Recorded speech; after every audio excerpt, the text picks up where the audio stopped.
Hi, this is Tim of the 1916 Company. Welcome and thanks for logging on. If you love this watch, email us, Team Mosso at the1916company.com for all of your purchase, pricing, and availability questions regarding this watch.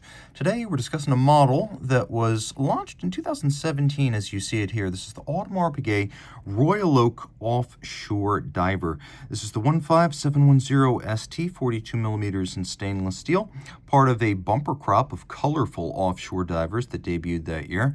The 42 millimeter diameter is going to understate the size, and we'll talk about that in a moment. It wears larger, but it's 14.2 millimeters thick, and then from lug tip to lug tip, just the case now, 53.7 millimeters.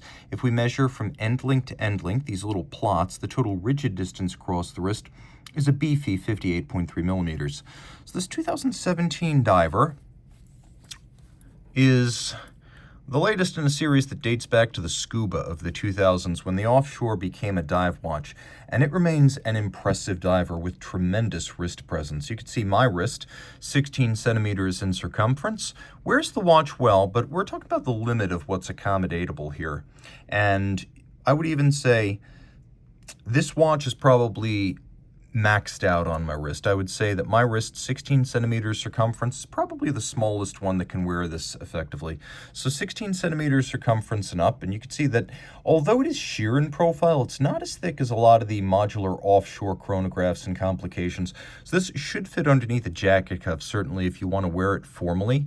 You could dress it down with a different strap, or you could just wear it with a jacket, and it will pass underneath the jacket cuff. Down the barrel one more time, the strap.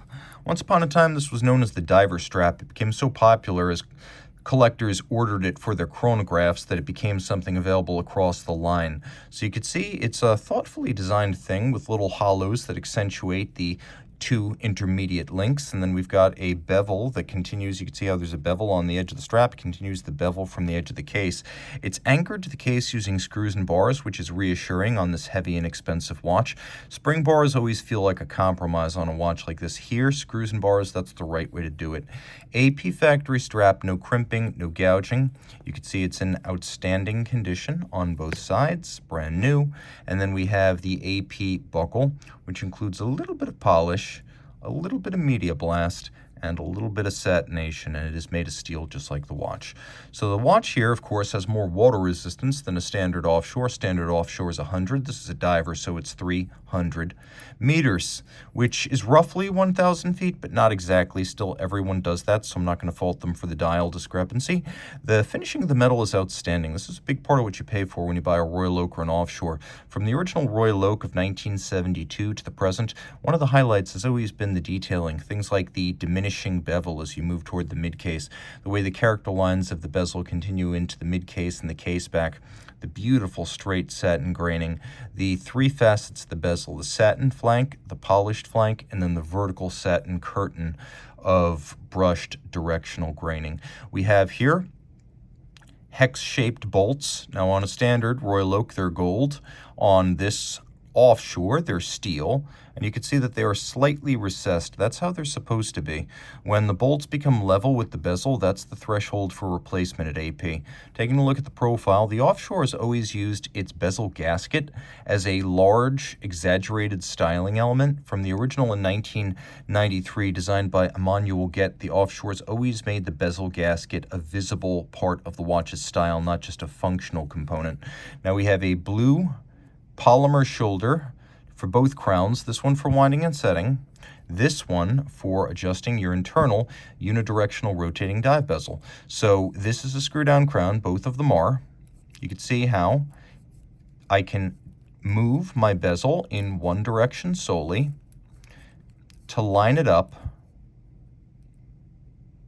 with the minute hand, just like that. Now you can see that it has a rehot. There's also an internal bezel. And it is unconventionally loomed, so we're going to focus on that in a moment. As you can see, the watch features a fully loomed diving bezel. And all three hands are luminescent, so you know for example, that the seconds hand is moving in the dark.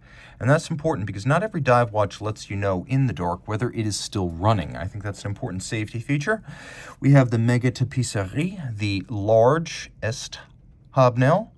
The largest hobnail, of course, being a large stamped construction, and you can see it features lacquering to give it a little bit of a gloss shine. We have white gold hands and white gold indices that will not tarnish or oxidize over time. And then we also have a magnifier that's actually integral with the dial. You can see that the date is closer to the dial than on traditional offshore chronos, because the offshore chronos, again, traditionally have been modular. So with the date on the base caliber and the chrono movement on top, you'd often be staring into a tunnel at the date on a offshore. So a lot of people see flush dates on an offshore and they think, oh, that must be a counterfeit. Well, no. First of all, they now have integrated chronograph calibers, but the diver has always used just a single movement that is much closer to the dial than on the modular chronos. There is a quick set system for the date. There is a hacking second system, and that allows you to set the watch precisely to a reference time up to the second. In case you're wondering, by the way, it is a 120 click bezel. On the back, you can see we have caliber 3120. It's an AP automatic movement. We have a 22 karat gold rotor with the coat of arms of Audemars and Piguet. And they want you to know that AP is the oldest Swiss watchmaker continuously owned and run by the founding families.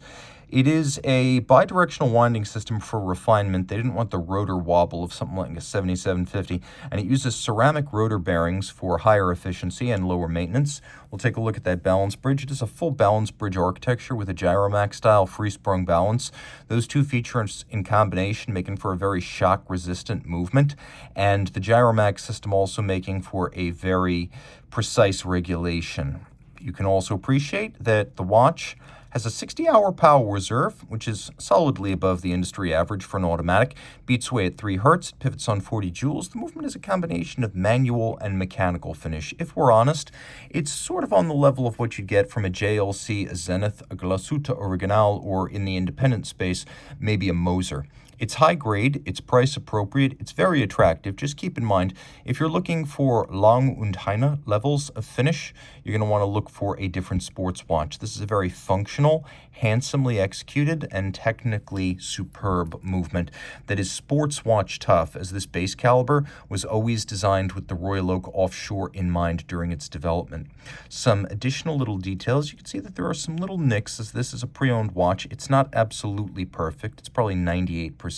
You can see that there are micro bevels along the crown guards, and little details like this executed by hand are part of what make a Royal Oak Offshore so enticing. If you love this watch, reach out to Team Mosso at the 1916company.com for purchase and pricing details.